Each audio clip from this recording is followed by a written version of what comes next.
Dr. Anthony Fauci has been a thorn in the side of Donald Trump all year.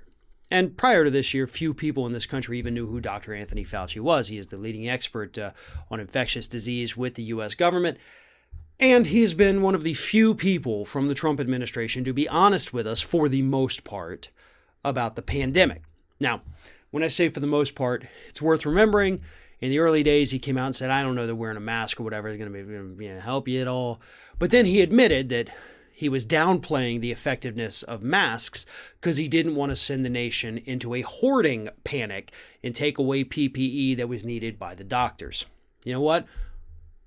I can't necessarily say I forgive him for that. That was a stupid move.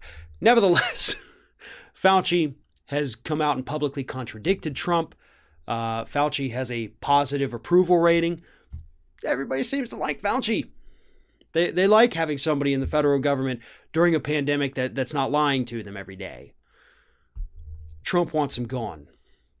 And he hasn't fired him because, it's not going to look good, especially in an election year. But on Sunday night, at a rally in, of course, Florida, he admitted to the crowd that he's going to fire him after the election.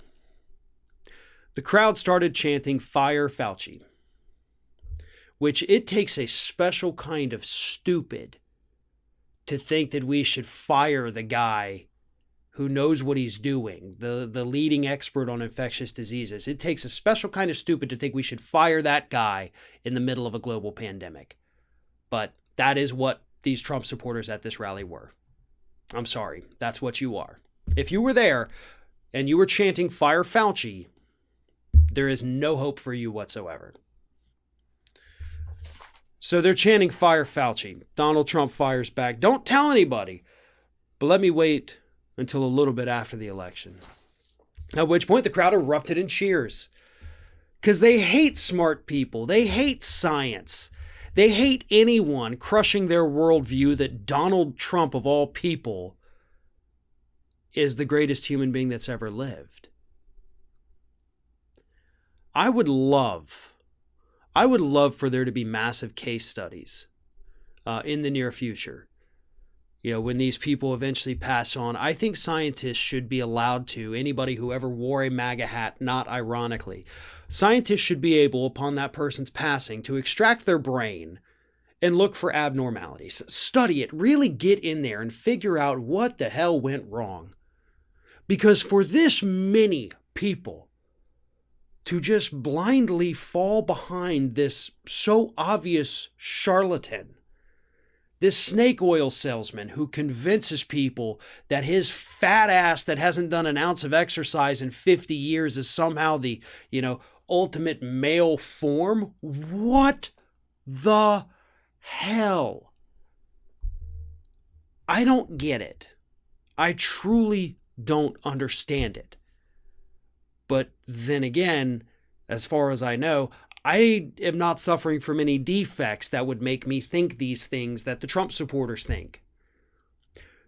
Cheering on the firing of a scientist in the middle of a pandemic is not normal or rational human behavior. They hate Fauci because he is destroying their view that Trump is infallible. And as I mentioned, Fauci is one of the only people from this administration ever to have an approval rating consistently above 50%. People like him. People trust him. As I mentioned, he hasn't been honest with us 100% of the time, but he's still batting about 95%. I don't know how the batting thing works. I'm sorry, I'm not a baseball person. But he's the most honest person they have. Dr. Birx is not going to be there. And the problem is, how do we navigate a pandemic without somebody like Fauci? Even if it's only for 2.5 months that Trump gets rid of him. Suppose Trump loses today and he fires Fauci. Biden will bring him back. But we will be going 2.5 months rudderless without any science involved in this pandemic. And we have seen how bad things can get in 2.5 months. We're living that right now. I think a lot of people wouldn't survive that if Trump fires Fauci. But at this point, I don't think there's anything we can do to prevent Fauci from being fired after this election ends, regardless of who wins.